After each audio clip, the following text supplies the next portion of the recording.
ആരെങ്കിലും നമ്മുടെ വളരെ ഇന്റിമേറ്റ് ആയിട്ടുള്ള സ്പേസിലോട്ട് കടന്നു വന്നു കഴിഞ്ഞാൽ നിങ്ങൾക്കൊരു അൺകംഫർട്ടബിൾ ആയിട്ടുള്ള ഒരു ഫീല് തോന്നാറുണ്ടോ? ഉണ്ടാവാറുണ്ടെന്നുണ്ടെങ്കിൽ ഇതൊരു സാധാരണമായിട്ടുള്ള ഒരു കാര്യമാണ്.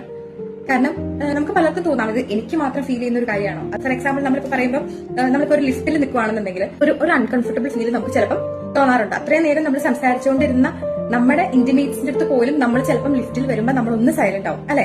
സംസാരിക്കുന്നവർ പോലും ചിലപ്പോൾ ഒന്ന് കൺട്രോൾഡ് ആവാനുള്ള ചാൻസ് ഉണ്ട്. എന്തുകൊണ്ടാണ് ഈ ഒരു കാര്യം സംഭവിക്കുന്നത്? നമുക്ക് എല്ലാവർക്കും ഈ പറയുന്ന ഈ ഇന്റിമേറ്റ് സ്പേസ് ഉണ്ട്. ഈ ഇന്റിമേറ്റ് സ്പേസ് എന്ന് പറയുന്നത് ശരിക്കും പറഞ്ഞു കഴിഞ്ഞാൽ നമ്മൾ ഉണ്ടാക്കിയെടുക്കുന്ന ഒരു ബൗണ്ടറി തന്നെയാണ്.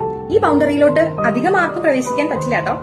നമ്മുടെ പേരന്റ്സ് അല്ലെങ്കിൽ നമ്മുടെ പാർട്ട്ണർ, നമ്മുടെ കുട്ടികള്, അല്ലാന്നുണ്ടെന്നുണ്ടെങ്കിൽ വേറെ ആരായിരിക്കും നമ്മുടെ ക്ലോസ് ആയിട്ടുള്ള ഫ്രണ്ട്സ് ഒക്കെ ഉണ്ടല്ലോ, ഇവരൊക്കെ ആയിരിക്കും നമ്മൾ ഈ ഇന്റിമേറ്റ് സ്പേസിലോട്ട് നമ്മൾ കടത്തുള്ളൂ. ഇത് ശരിക്കും നമ്മുടെ സയൻസ് പറയുന്നത് എങ്ങനെയാന്ന് വെച്ച് കഴിഞ്ഞാൽ 1.5 ഫീറ്റ് വരെയാണ് നമ്മൾ ഈ പറയുന്ന നമ്മുടെ ഇന്റിമേറ്റ് സോൺ ഉണ്ടാവുക. ഈ ഇന്റിമേറ്റ് സ്പേസ് കഴിഞ്ഞാൽ തൊട്ടടുത്ത സ്പേസ് ആണ് പേഴ്സണൽ സ്പേസ്. ഈ പേഴ്സണൽ സ്പേസ് നിന്നിട്ടായിരിക്കും നമ്മുടെ കോമൺ ആയിട്ടുള്ള ഫ്രണ്ട്സ് അല്ലെങ്കിൽ നമ്മൾ ഏതെങ്കിലും ഒരു കല്യാണ പരിപാടിക്കൊക്കെ ചെന്ന് കഴിഞ്ഞാൽ നമ്മൾ പോയി നിന്ന് സംസാരിക്കുന്ന ആ ഒരു ഡിസ്റ്റൻസ് ആണ്.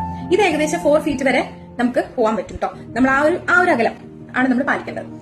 ദെൻ ഇതും മറികടന്നു കഴിഞ്ഞാൽ ഉള്ളതാണ് നമ്മുടെ സോഷ്യൽ സ്പേസ്. സോഷ്യൽ സ്പേസ് എന്ന് പറഞ്ഞു കഴിഞ്ഞാൽ മിക്കവാറും നമ്മുടെ ഏതെങ്കിലും വർക്ക് പ്ലേസിലൊക്കെ ആയിരിക്കും ഇത് കൂടുതൽ കാണുക. നമ്മൾ എന്തെങ്കിലും ഒഫീഷ്യൽ മീറ്റിംഗിനായിട്ട് നമ്മൾ ഒരു റൗണ്ട് ടേബിൾ കോൺഫറൻസിൽ നമ്മൾ അങ്ങനെയൊക്കെയുള്ള സ്ഥലങ്ങളിലൊക്കെ നമ്മൾ നോക്കിക്കഴിഞ്ഞാൽ അറിയാം ഇത് ഏകദേശം ഇതൊരു 4 to 12 ഫീറ്റ് വരെ നമുക്ക് ഡിസ്റ്റൻസിൽ നിന്നിട്ടായിരിക്കും ഈ പറയുന്ന കമ്മ്യൂണിക്കേഷൻസും കോൺവെർസേഷൻസ് ഒക്കെ നടക്കാം.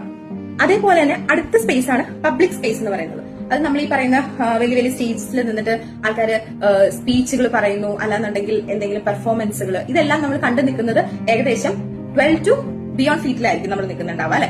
അപ്പം ഇതിനകത്തില് ഞാനൊരു സൈക്കോളജിക്കൽ ഫാക്ടർ കൂടെ പറഞ്ഞുതരാം.